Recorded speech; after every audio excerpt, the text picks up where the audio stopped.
So I just want you all to just reflect for just a moment. And if you have a pen and paper, that would also be handy because we are going to do a little bit of journaling later on in this session. So I just want you to maybe reflect back. We'll take a minute or so just reflecting on this. So what limiting beliefs are holding you back? What stories is it that you're telling yourself about your reality? Just go ahead for a couple of minutes. You'll be pleased to hear I think I figured the music out.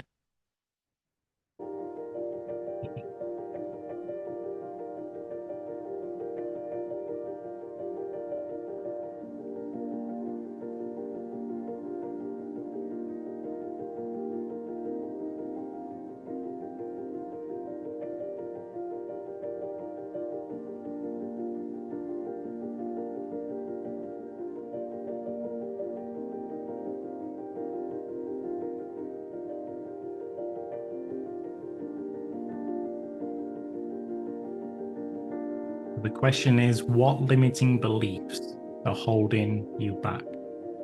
And there doesn't have to be one, there can be many. Might be none. Chances are there are some.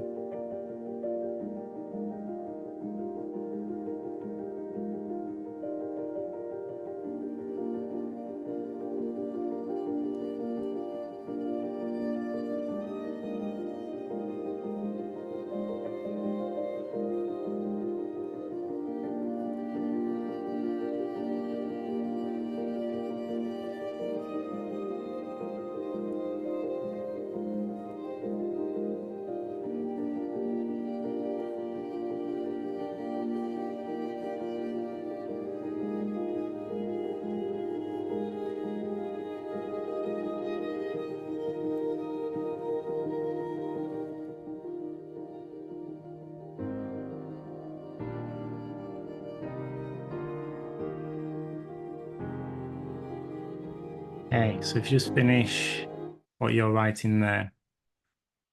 So you should have there a good few limiting beliefs that you feel that hold you back. And we'll come on to these later on in one of the exercises. But more than anything, it's good to understand some of these things because writing them down is shining a light on them. And just as we covered off last week with the neuroassociated conditioning, shining a light on something is incredibly important because we have to kind of admit that we've maybe got a little bit of an issue to then be able to go and actually solve this thing.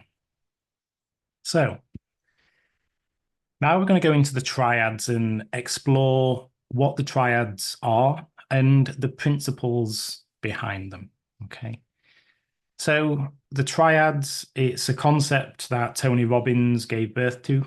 And as you know from last week, I have a lot of respect for the work that Tony Robbins does. I think the blend that he has between the work that psychologists do of neurolinguistic programming and kind of like other principles, concepts, I think is absolutely fantastic. And this is a really good one to tune into around that, right? So there's three elements associated with a triad. And this is something that, whether we like it or not, we live our life by this every single day. And we will be doing this, the stuff that I'm going to talk about subconsciously all of the time. So, first off, at the bottom there, we've got physiology. So, this is about how we move, this is how we control our body. And it's the fact that the physiology directly impacts our emotions. We've then got in the top left, which is our focus. This is on whatever we focus on, it will expand. And then on the right-hand side, we've got our language. So we've then got, this is more about the inner dialogue, but then it also can be the external dialogue as well. But this is about the words that we are using to basically describe our experience. Now, this central element around meaning. Now, this is an incredibly important one because we can attach any meaning that we want to the scenarios that we face. Now, that meaning can be something that is incredibly good, or it could potentially be something that is maybe not so good. And the thing is, the stories that we tell ourselves, they can basically become true or they may not do. Okay. So what we're going to do is address each one of the different areas. And specifically, I'm going to talk here about how the triads can create emotional states, or they can at least help to change our emotional states. Now, physiology is at the bottom for a reason, and it's because it is core to our experiences. That we can really easily change our physical and mental state just by moving. It's why it's the base of the triangle. So if you just basically look at this picture here and just ask yourself, which person do you think is the most fun to engage with? Which person do you think will deliver results when you ask them to? Which person do you maybe think has got their life together? I think we're talking about a blend of the two on the right-hand side, probably more so the one on the right-hand side, right? You can see she's sat upright, she's assertive, she's got a smile on her face, looking confident. And the thing is, so research has highlighted that up to 93% of our communication is actually non-verbal. A significant portion of that, round about 70%, is our physiology. It's our body language. Yet it's the thing that people don't pay too much attention to. They're looking at the words that they use, the specific language. But this isn't where the power is when it comes to us influencing people. And that's the same for our inner dialogue as well. We can sit there talking the best talk ever and talking ourselves up. But if we sat down in a slump like this, telling ourselves, I'm going to go and win that race tomorrow. I'm going to go and win that 10K race and I'm going to absolutely smash it and I'm going to be freaking awesome. Doesn't really come across very well, even for in a dialogue. Whereas if we're doing so with power conviction, and if we're basically using our body to help, to motivate us, to drive us forward, then that's a whole different game. Now, I've run this exercise with you before, right? And this has been where we've tested different postures. But let's go and do this again, because I've noticed there's some new attendees on the call. Now, what I want you to do is get yourself into a super low confidence state. You know, you've just received some bad news. You may be frustrated at a text message or an email that you've just received. You've been turned down for promotion. That job that you've been going for, you haven't got it. Somebody else got it who you feel is less qualified than you. What's happening with your body? When you get in this state, what you're probably seeing is your arms might be folded. You know, your shoulders might be upright. You might be talking, if you are talking a little bit with a lower tone, a bit of a frustrated tone. Maybe looking downwards, feeling a little bit fed up, right? But now let's switch. I want you to think about all of the amazing things that you have achieved in your life. Every single thing. Just think back, just flash them all up, some of your biggest achievements. Bring to mind your favorite memory, your favorite experience. Maybe even your biggest achievement. Now, how did you feel when you realized that achievement, when it happened? How did you look? How did you act? Now, if you've played along with this, I know exactly how you will be acting. Your body will be upright. Your shoulders will be nice, relaxed, maybe even just a little bit like, yeah. Smile on your face. If you were standing, you would be upright. And that's the thing with the importance of physiology. That our body reacts to the way that we feel. And the way that we feel reacts to our physiology. So if you're ever in a bit of a downbeat mood, and I've experimented with this, particularly over this last 10 days or so since the Tony Robbins event, is you can very easily change your state. Very, very easily. And personally, what I found works is that I have got a go-to track, music track, that I listen to. And that helps to bring me into a really positive state, whilst also getting some movement in there. maybe doing something a little bit crazy, doing some jumping around, that kind of thing. And it's one of the reasons, if you've ever tuned into any of Tony's events, that in between any of the breakthroughs that he instills, he always has people doing something physical with their body, because that helps to anchor it into our body and mind. So we've got a few examples here. I'm going to first talk off the negatives because I don't want to end on the negatives, and then I'm going to go into the positives. So these are basically where we take a lens onto each element of the triad. So here's some examples of a negative triad. So in terms of physiology, just as we've explored there, right? Slouch shoulders, avoiding eye contact, shallow breathing. We might have our arms crossed, frowning, head down. Restless movement, we might be moving a lot. Tight jaw, shallow breathing. Maybe our hands in our pockets, slumped posture. In terms of our language, we may tell ourselves things like, I always mess things up. Nothing ever works out for me. I can't handle this. I'll never catch up. And in terms of focus, you're probably telling yourselves, like, I'm not good enough. Everything that I do is going wrong. I'm just so overwhelmed with stress. And others are more successful than me. Whereas from a positive standpoint, we've got these as a reframe. Just as we did before, we're standing tall, confident posture, got a big smile on our face. We're open, we're relaxed, we're breathing deeply into our belly.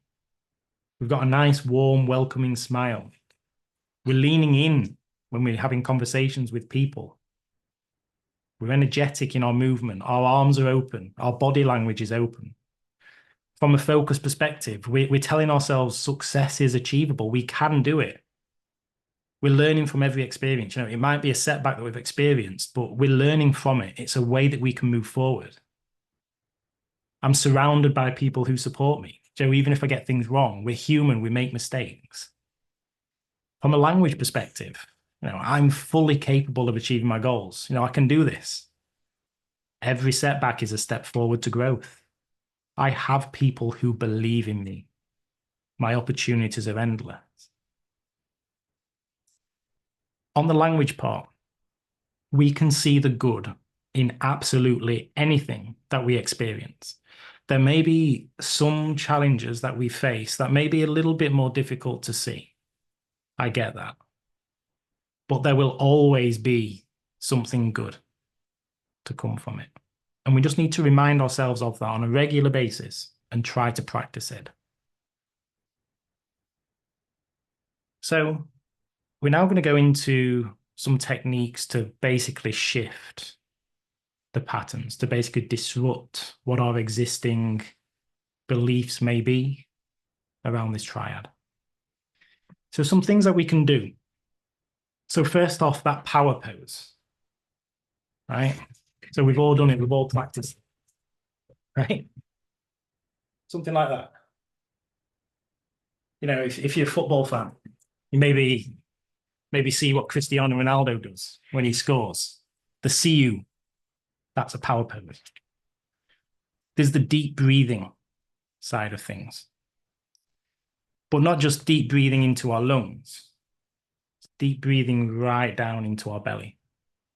When we're breathing, typically we're only using a small portion of our lungs.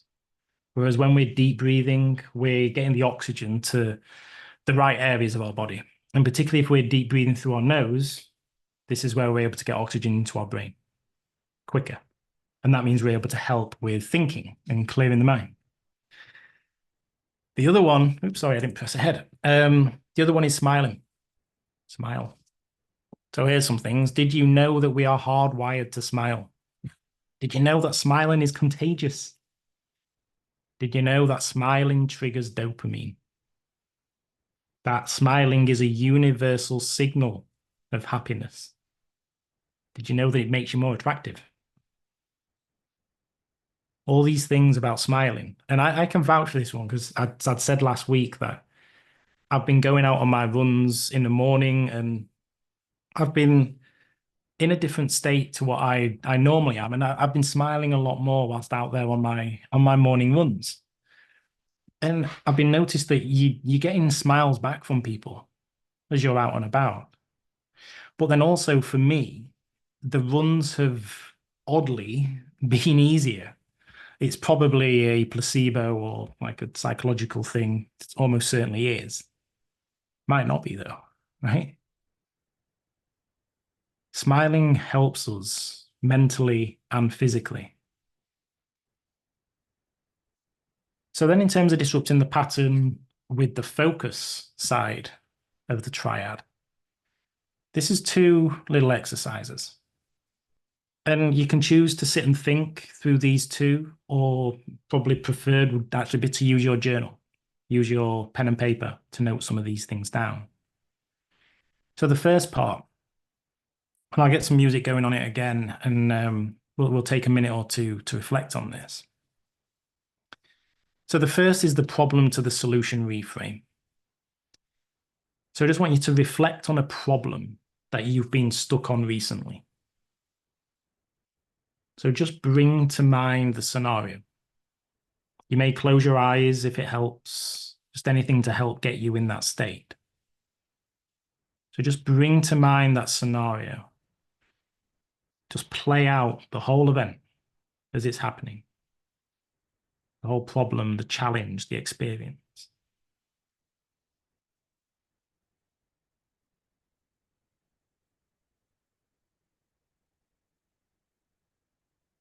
Just notice any of the emotions and the thoughts that are arising.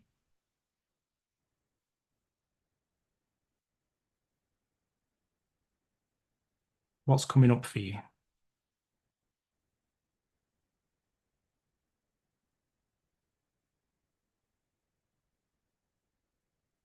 And now just consider this. Now that you've rethought through this problem, you've got it in front of you right now. And now that you've got some space to think, how might you get by this problem?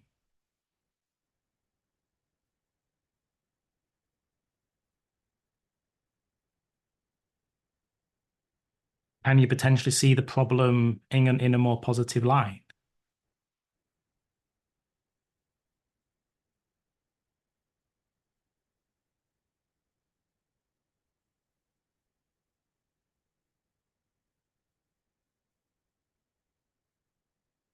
What actions can you potentially take?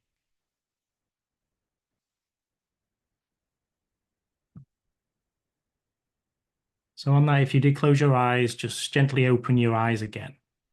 And let's just spend a minute or two just writing down some of the things that came up.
Okay.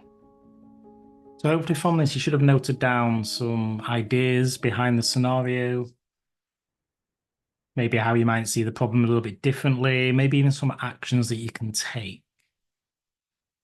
Now, I'd just like you to just reflect. You can write this down if you choose.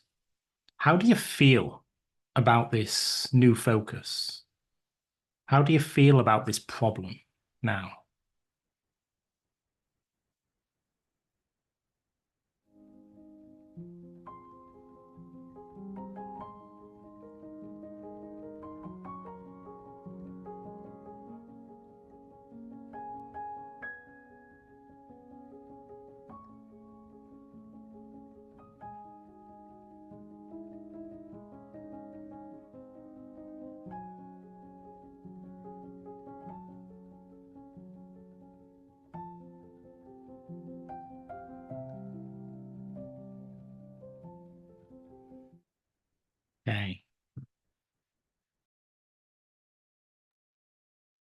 Okay. So it's easy to reframe the way that we think about our situations. And one thing why I encourage you to kind of think about a recent problem here is because we're so often stuck in the detail about all of the things that we have to do. And it's only when we give our self the space and the freedom to really sit and think about what it is that we're experiencing that we're able to really go and ideate. So personally, I overuse this statement, this analogy, you may say, that a lot of my best ideas come to me in two spaces. And one of them is when in the shower, because that's great because I'm not really doing anything else other than cleaning. But the second one is when I'm meditating. And if my mind wanders, then it basically can take me anywhere, which I both love and also don't love at the same time. Because sometimes I just would like a quiet mind, but it doesn't always work. But that's cool. It is what it is. So both examples are good to reference because it's about the power of creating space, that ability to sit, take a step back and think. So the next one, the slides would work. There we go. The gratitude shift. So once again, you may close your eyes, lower your gaze slightly. I'd like you to reflect on a challenge. Let's go for a different challenge than what the last one was, but something that's definitely recent if you can.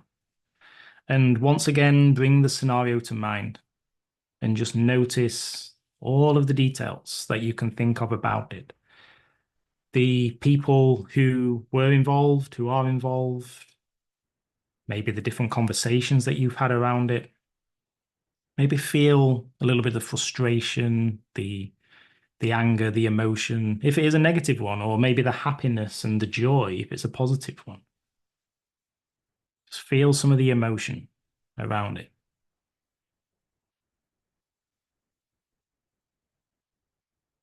What thoughts were going through your mind?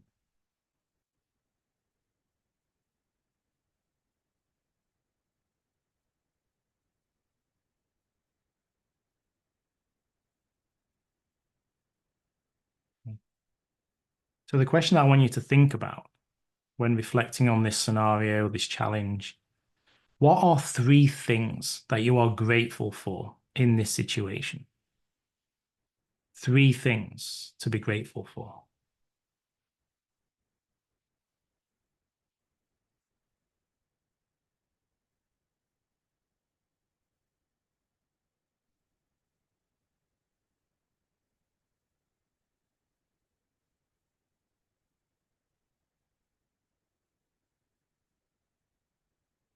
Three things that you are grateful. And then when you feel as though you've got those three things, just if you did close your eyes, just bring yourself back into the room or raise your gaze. And let's write some of this down. Let's spend the next minute or so just exploring some of these things.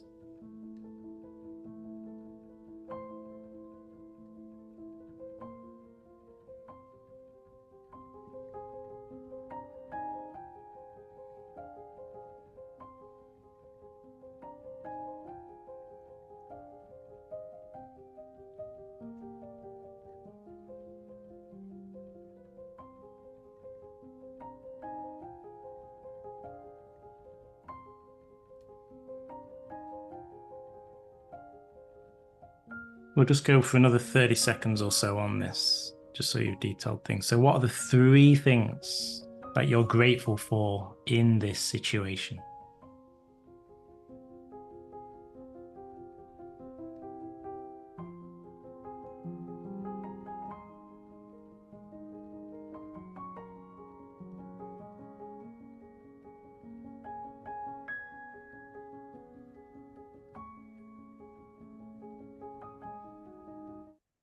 Okay.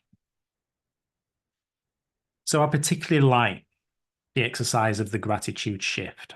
And this was one a number of months ago that through one of Tony's power talks, he set us on a little bit of an exercise. And the exercise was for every single negative experience that you have, find one positive thing about that and latch onto it. And we were to do this for a period of 30 days. And it's absolutely remarkable how it shifts just different areas of your life. Just having a different outlook, a positive outlook around a potentially negative situation. And I don't want to undermine the power of a negative view of a situation here at all. That's not my intention. What my intention is to make it so that you have the choice, that you can decide whether you want to experience those negative emotions or you want to transition into something more positive. Because I think there's a number of situations that we all face that we would like to be more positive if we could. And that's the reason why I focus on this exercise. So there's two exercises to take away there that are both incredibly powerful. So the final one about the language. So we've got a recognition about a few different elements of this here. First is that language shapes our reality. The words that we use, the words that we tell ourselves in a dialogue, as well as external dialogue, they have a very powerful effect on our mindset. Negative languages will reinforce limiting beliefs, while positive language helps to promote growth and also confidence. Our language, it can also impact that negative self-talk. This is how phrases things like, "I'm terrible at this," create self-fulfilling prophecies. We've then got an empowering self-talk. So this is where we can begin to kind of contrast the impact of positive emotions of things like, "I'm getting better each day," with an ability to foster resilience and self-belief. We've then got mindfulness in our language as well. So it's about being more mindful of how that we can speak to people and shift their inner dialogue as well. I've got a random arrow in the middle here. So what we're talking about is a shift from left to right here. So we have things like disempowering phrases where we're telling ourselves, "I'm not good at this." But we shift this to, "I'm learning and improving. I'm continually growing." There's, "I always mess up. And my mistakes help me to grow." One of my favorite elements right now I'm seeing a lot of on my social media account is experimentation, an ethos of experimentation. That is in essence what life is. That if we treat it as an experiment, we're continuously learning, we're continuously growing, we're developing hypotheses and we're testing them. That puts us in a really good, powerful state. Because we recognize then that, yeah, a failure isn't a failure. It's something that I can learn from and move forward with. And the final one of, "I'll never succeed." Success comes through persistence. There's very few overnight successes, if any.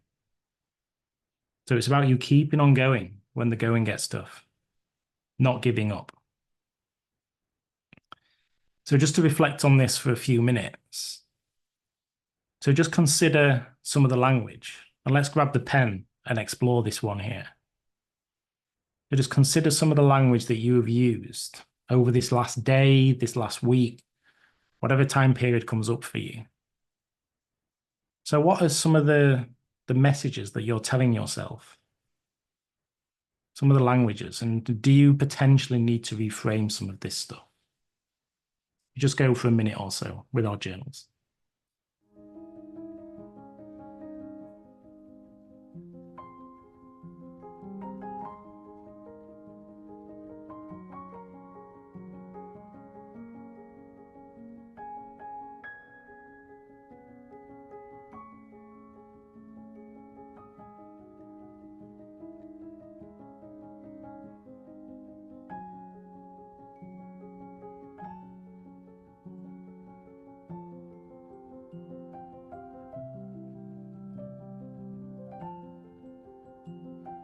So what is some of the language that you've been using over this last day, week. Could be good or bad.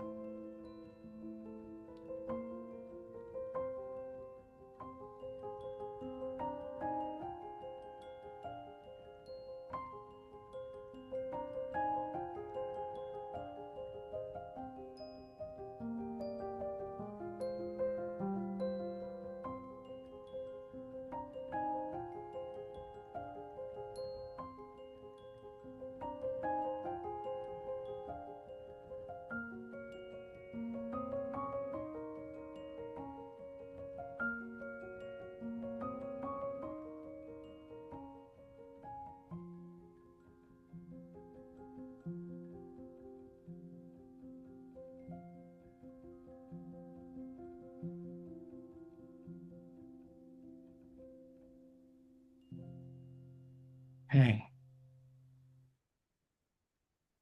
we should have quite a hefty list.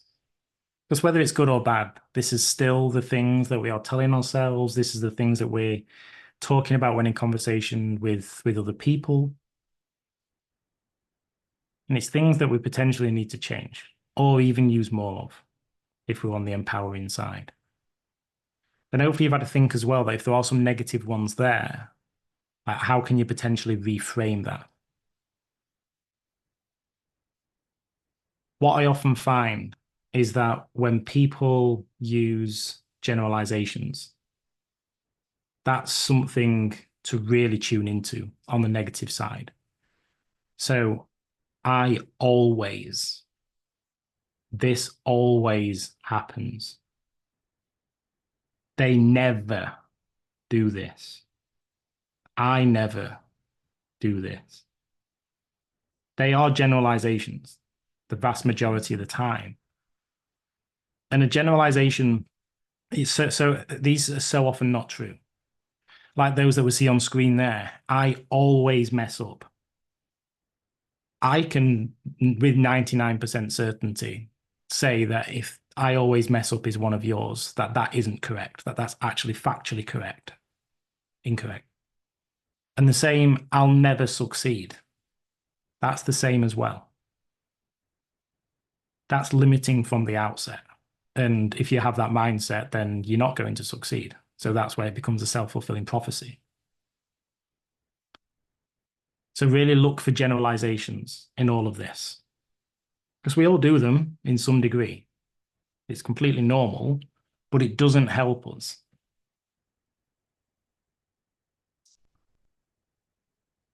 So we're nearing the end here. We basically just going to explore. It's going to be a quick guided meditation where we bring to life a lot of what we've been through, reflect on it, and then build what we call a trigger into this. Okay. So if you find yourself in a comfortable position, whether that's seated, whether that's laid down, stood, if you are stood, then please do look after yourself. I have had it in a in-person session where somebody's just about fell over. So make sure you look after yourself. And let's start by just closing our eyes. Let's just take a deep breath. Let's take a deep breath into our belly and then release.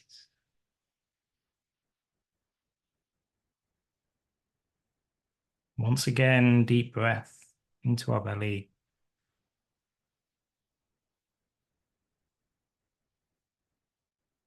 And then release.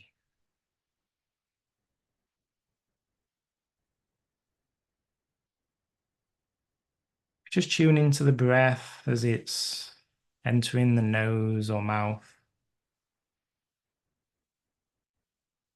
And just pay attention to any sensations that are most vivid for you. Could be the feeling of the air on your mouth or your nose.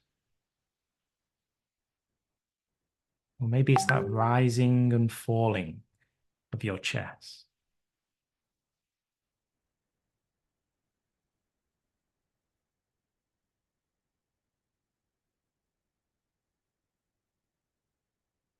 Whatever is most vivid for you, just pay attention to that.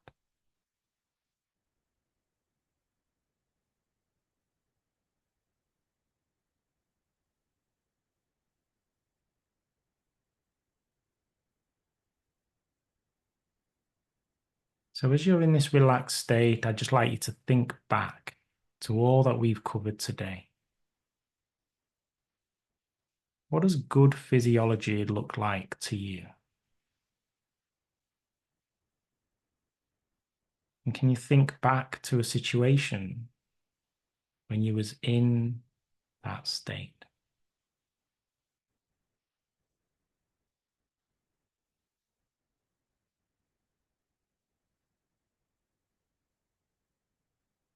What about your focus? How either have you or could you shift your focus?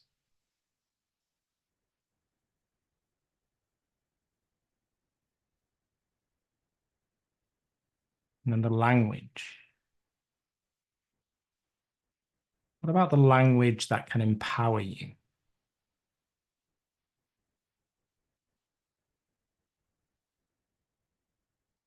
Spoke about things like, I am worthy. I can succeed. I can do this.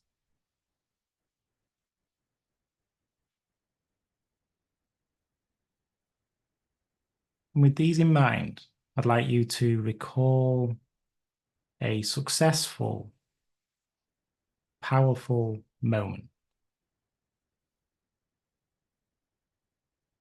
One of confidence, belief.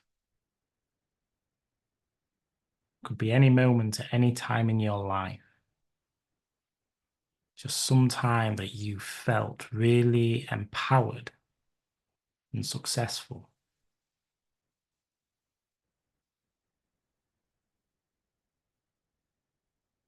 Just visualize that moment.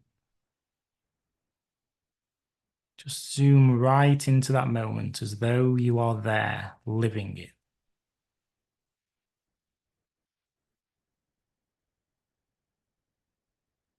What's happening around you?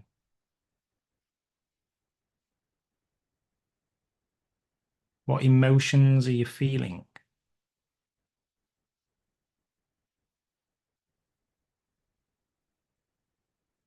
Is there confidence, strength, maybe pride?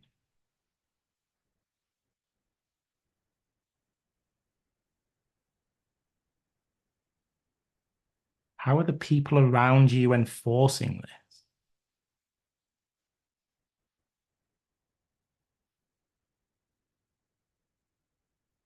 How are you enforcing this?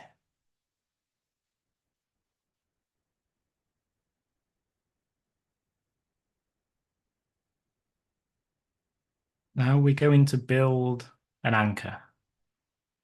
Now, as you immerse yourself in these feelings, choose some kind of physical anchor. Now, this could be you clenching your fist, could be pressing your thumb with your index finger, could be touching your heart, could just be standing tall and powerful. Whatever you pick, just do it. Do it now. All while living that experience, that success,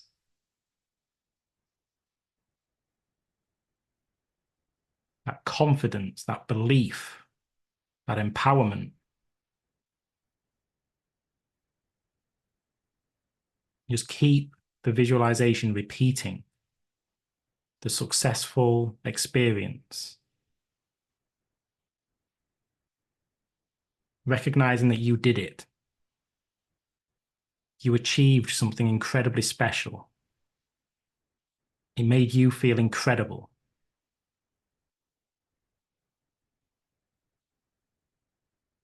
Think of the emotions that it instilled, all while keeping that anchor alive.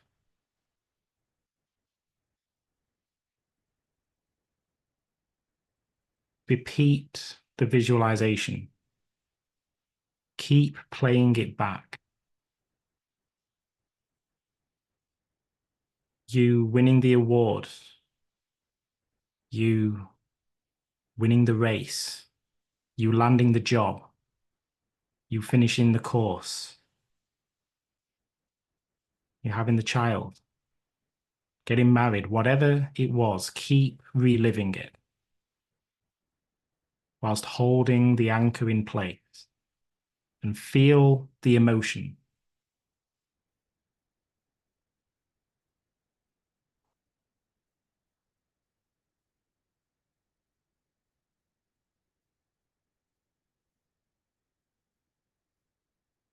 Take a deep breath in through the nose and out through the mouth. And just release. Let's take another deep breath in through the nose and out through the mouth.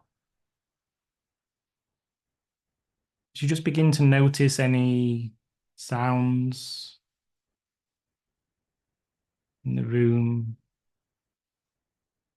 and just gently bring yourself back, opening your eyes. Just trigger that anchor. Whatever you chose, just trigger it.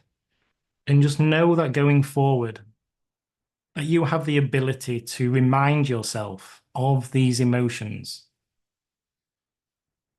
of this state of mind, of these experiences, of these beliefs at any point in time, that you have that trigger point. And this is the conditioning that we explored last week.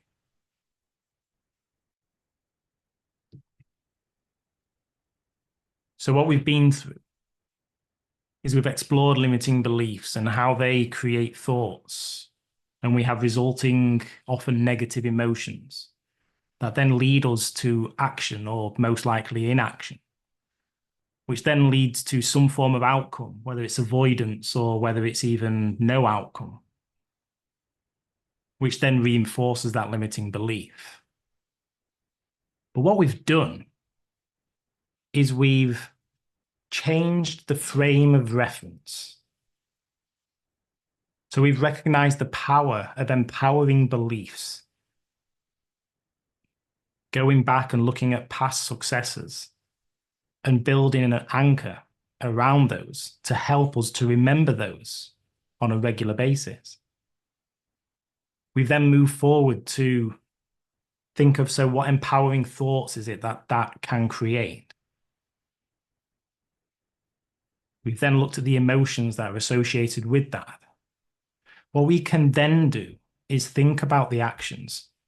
So how can using these past successful states help us to drive action? And how can that action lead us to outcomes which reinforce our empowering beliefs?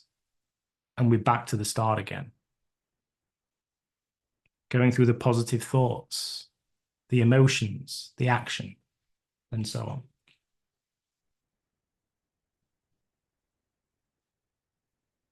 So these anchors, it's an NLP type concept where we can use any kind of trigger to help us to, it's in essence reminiscing about a past positive experience. And it's the anchor because it kind of grounds us in that specific moment.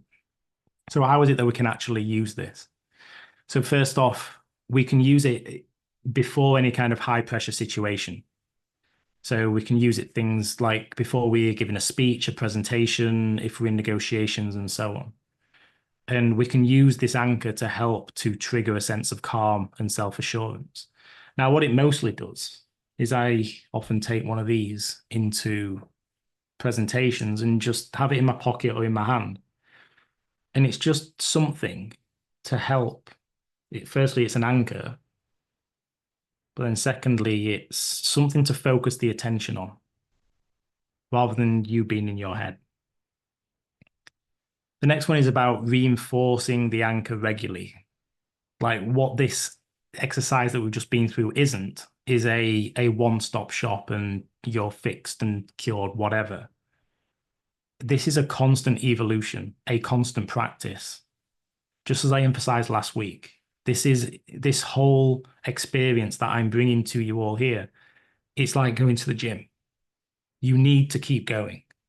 You need to keep going to develop the mindset. It's like when you go to the gym, you don't go once and suddenly turn into the fittest individual in the world. You need to keep working at it. And the other part is just like I have with this here, is about choosing something that's a bit discreet. So whilst I suggested there using something like clenching your fist or maybe putting your thumb in your index finger, maybe putting your hand on your heart, something a little bit discreet actually really helps here. Because then if you're needing it when you're in front of an audience, like presenting, then something like this is absolutely fantastic because you can just keep hold of it.